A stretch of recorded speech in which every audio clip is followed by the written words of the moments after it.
Hello, everybody. How are you? Hi. 1 minute, 1 minute. I have a problem. I have to tell it here. I cannot wait. Actually, I'm about to record a content now. I know that, but still, I have to tell about this problem here because I will lose my job. This is a serious concern, serious issue. I have to tell it. Thank you. When I think about itself, see, last week, when I think about it itself, I have butterflies in my stomach. I'm not able to tell about it. 3 days back, I had meeting. One boss, thank God only one boss is there, and 4 of my team members were there, and I had to present something. PowerPoint presentation was always there. It was good. I prepared for some time and then I went to the meeting. So I like English phrases, 2-3 words put together. It is easy to learn, remember. So I had English phrases. I wrote it down. I just prepared the speech. I had my PowerPoint. I'm very good with PowerPoint. I went to the meeting room. First 5-10 minutes went well, but after that it was like the patake, the flower pot, fountain patake that we have. Color, light, sound, everything was there. Then after some time it was only I was not able to remember the English phrases, but because of my practice I managed and I was able to finish it.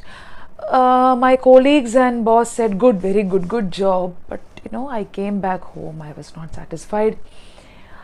I want to be discovered. The next meeting I have to present. I want it to be good. My grammar is fine because I am working every day. The problem is that flow is not there. When you apply grease to your cycle, to the door and all, there is this, there is that smooth flow is there. The smooth flow is there. That was not there. I am able to speak, I'm able to communicate, but that flow was not there. That is why I was not able to use the English phrases. So next meeting, it should happen fatafat. There should be some improvement. Definitely it's going to be a very big problem. I have to work on this. What is to be done? As I said, I want to be discovered. I want to be seen, because it's not just English. Speaking with a flow, speaking smoothly is also a skill today. It's not enough that I know grammar. It's not enough that I'm able to make some sentences. But what is to be done? Because after 2 weeks I have a presentation. So if you can give some guidelines, it will be really good. If really you can give some guidelines, it will be of help. Thanks a lot for listening to me. Okay, I'm sorry for wasting your time. Namaskar. Well, I'm very sure that most of you would find this relatable.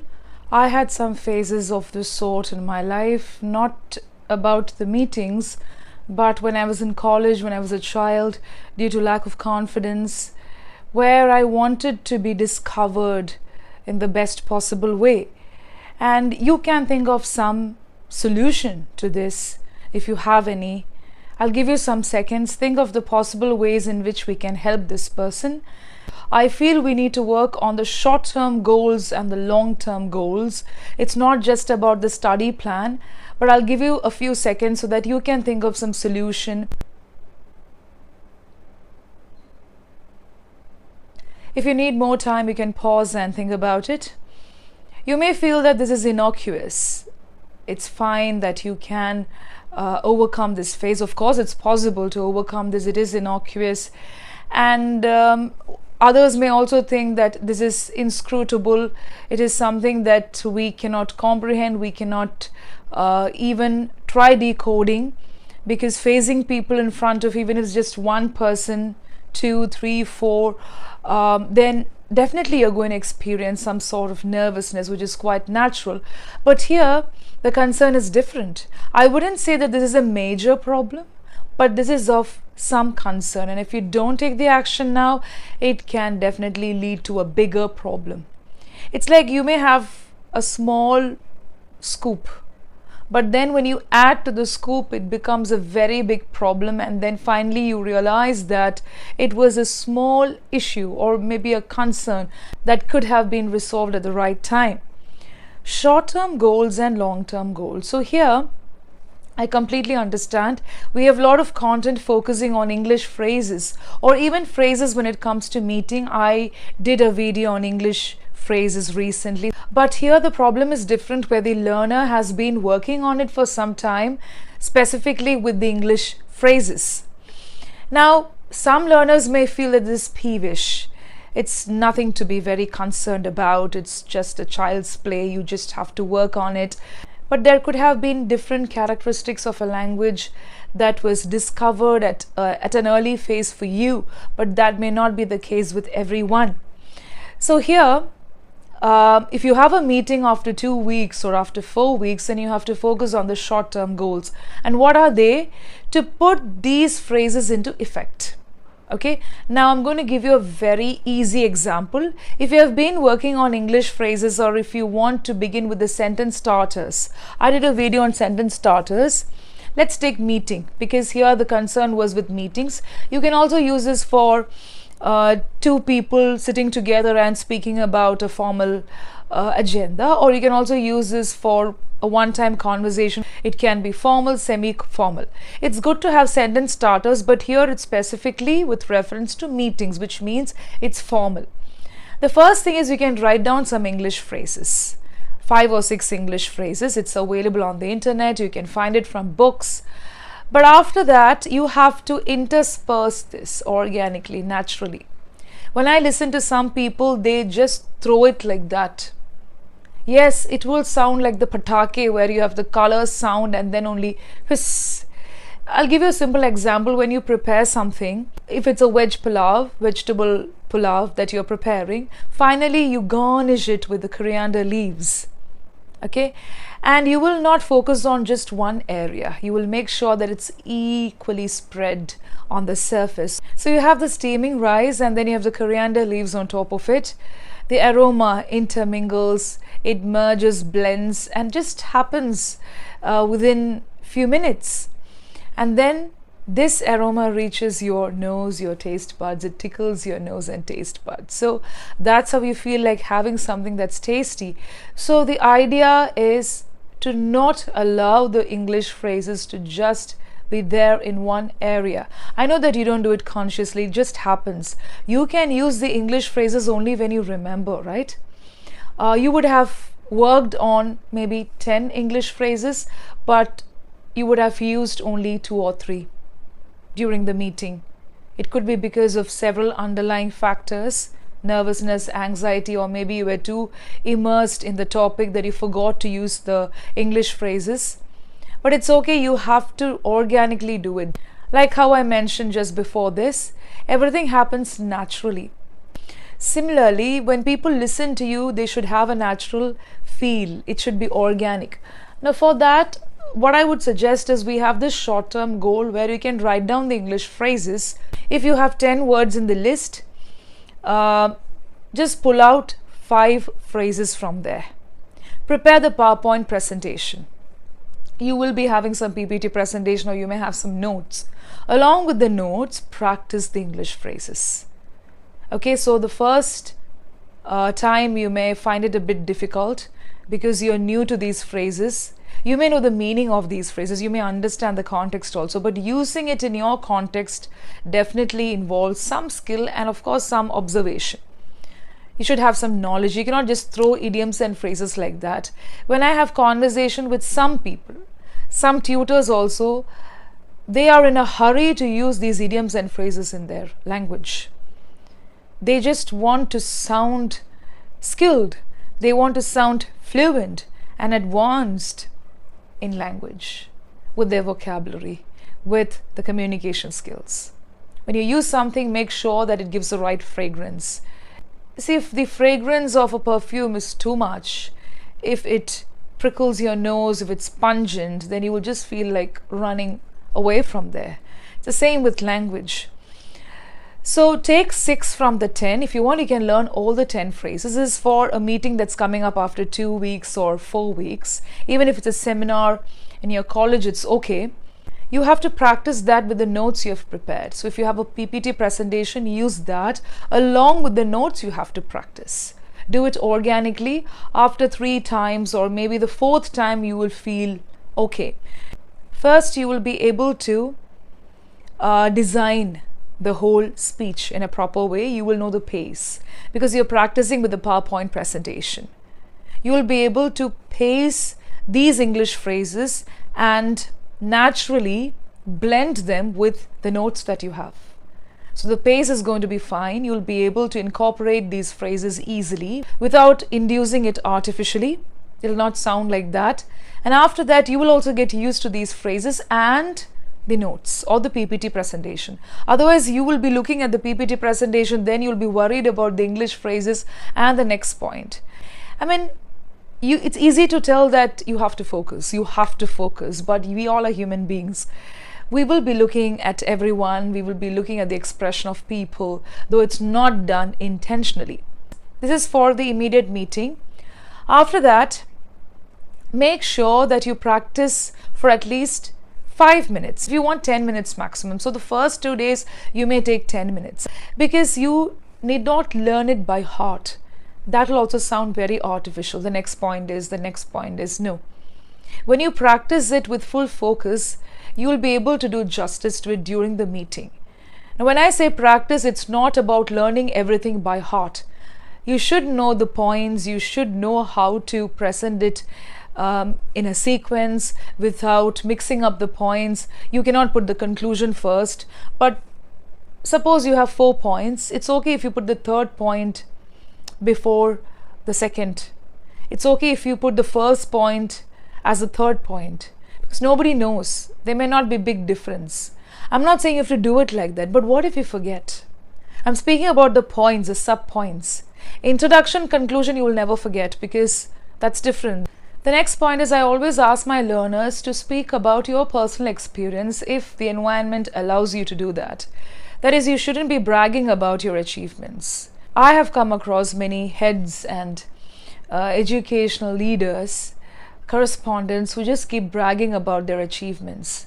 You can go to the YouTube and find out more about inspiring speech, about how people speak about their achievement. You can put in your experience maybe 4 or 5 lines, and after that it shouldn't sound bragging where you keep on asking people to just follow you. Be grateful for what you have and also highlight what you can contribute to the company. Make sure that it's apt for the environment, otherwise don't drag it in because the next time people will be like, why should I even listen to this leader, the team leader or my colleague? You just put it organically and after that put in the points. Then I told you to be grateful. You can of course thank your teammates for being a part of the meeting because they would have kept so many things aside.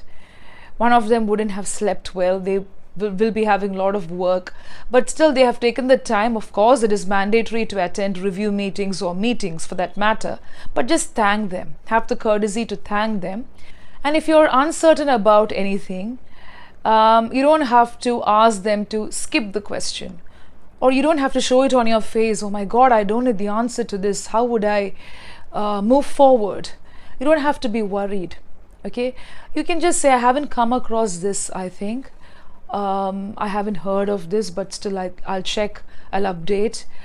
Or you can simply say, I'll find out and then I'll get back to you. It's more about cross-checking instead of saying, I don't know what you're speaking about, because I've heard people speaking like this during the meetings. So if your manager, if your team leader is there, you have control. Everybody will have control. They'll not speak.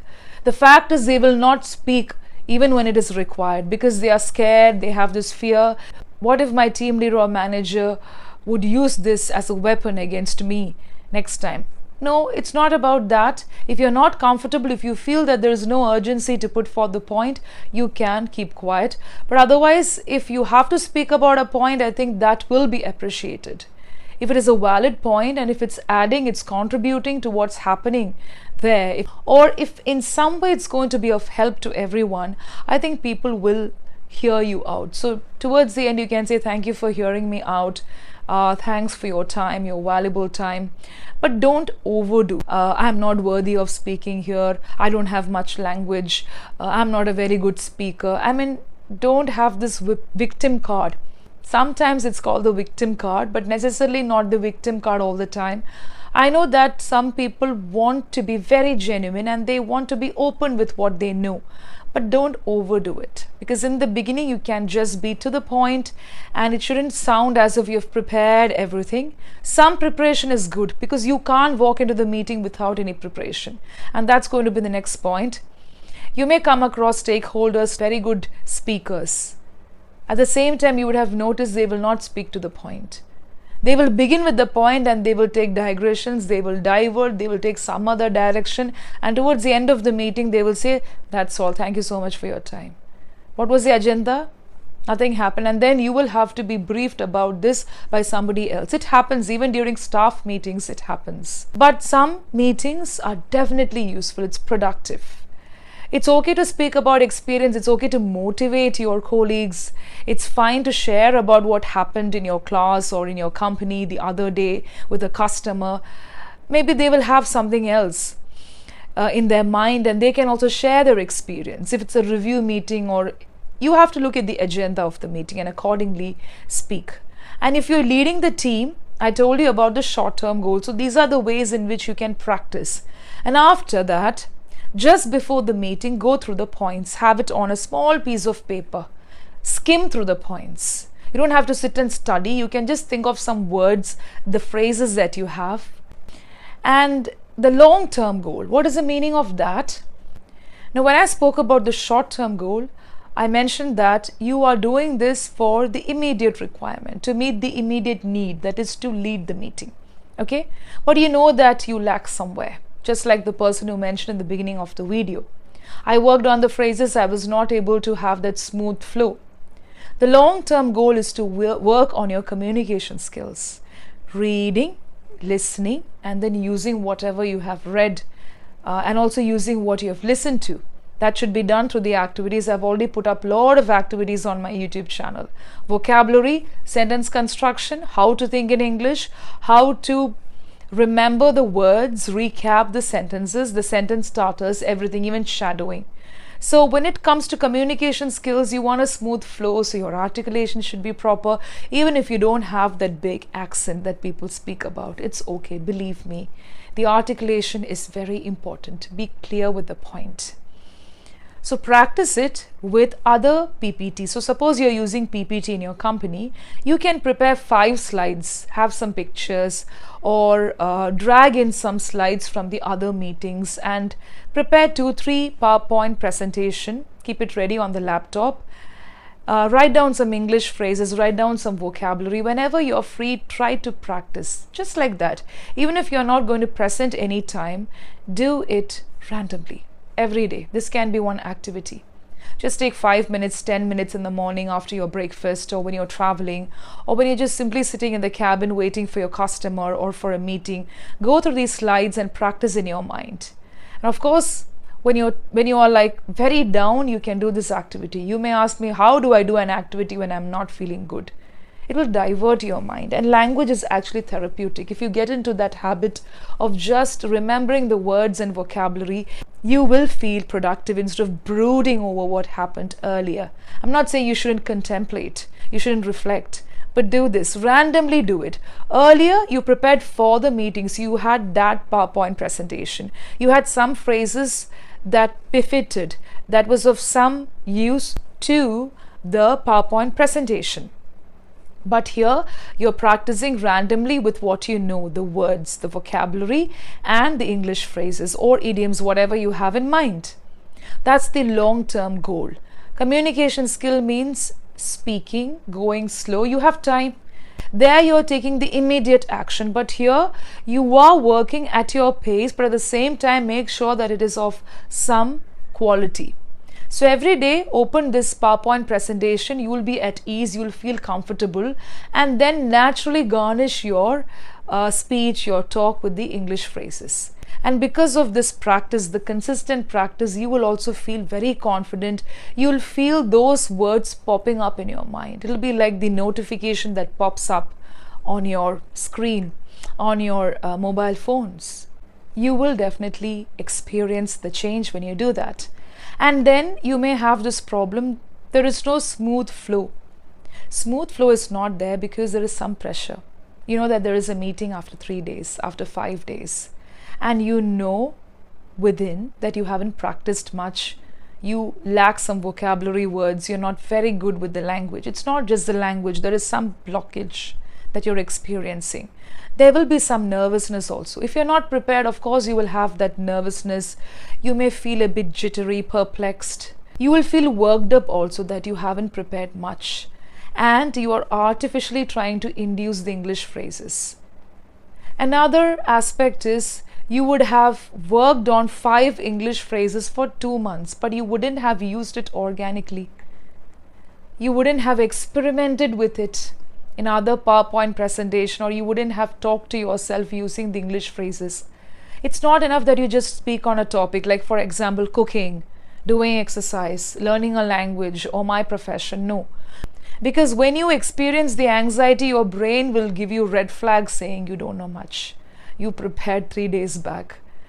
You would have never experienced this thought when you were preparing.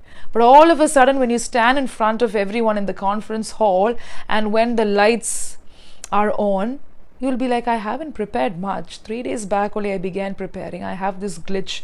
I'm not able to speak properly in English. But if you have been doing it for some time, you'll be like, yes, I prepared something and I think I'll do my best. I will give my best and I will be giving better content today than it was earlier. You can tell this with confidence, believe me, if you have been working regularly using this technique. Otherwise, again, your mind will tell you the truth. Last time also it was a flop. Next it's going to be an utter flop, bumper flop. Okay? So it's okay to experience the patake as she mentioned. It can be a flower pot. Even if the sparks die, it's okay. You can always ignite yourself after taking a pause. And taking a pause is a beautiful technique of moving on with your speech. So take a pause, ask people to reflect on what you said, and after that you'll be able to think of the points, recollect, because you have been working on it. This is another technique, and then give the next point.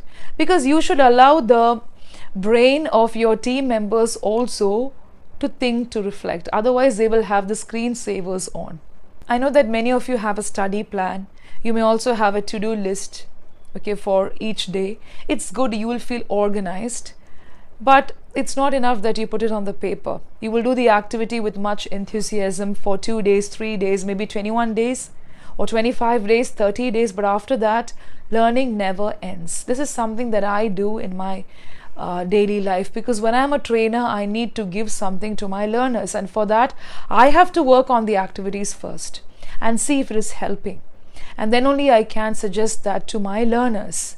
Even if you feel that it is oblivious, that it is inscrutable, it's peevish, and at times you may feel that there is no necessity to work on it, I just have to work on the short-term goals to save time, you may end up saving a lot of time, but you will not save yourself. There will be a time where you have to pause, not even pause, put a full stop to certain things. Why do you want to go for that? You can take the pause now, reflect, work on it, write it down, and then experience that beautiful path of learning. The last point is, whenever you speak during a meeting, some people are very confident and they may end up fawning. Their tone will be unctuous. It may sound a bit ingratiating also. You don't have to be. Don't flatter, because it is easily noticeable. Therefore, try to be natural. Stress on certain areas, stress on words. Make sure that you have the right tone and the attitude. You need not smile all the time to give that positive vibe, but you can be pleasant. Be clear with what you want to convey to the team leaders. Be open to questions, but do not waste anybody's time by sounding artificial. You will come across people in your life who are so flattering, who just want to get things done through their sugar-coated words, even if not sugar-coated words, through their sentences. It may not be true. I don't have to tell about all these things to you. You can think for yourself. Even when it comes to learning the language, whatever you hear from everyone need not be true. There are people who are working hard. There are people who are consistent despite everything that they're going through.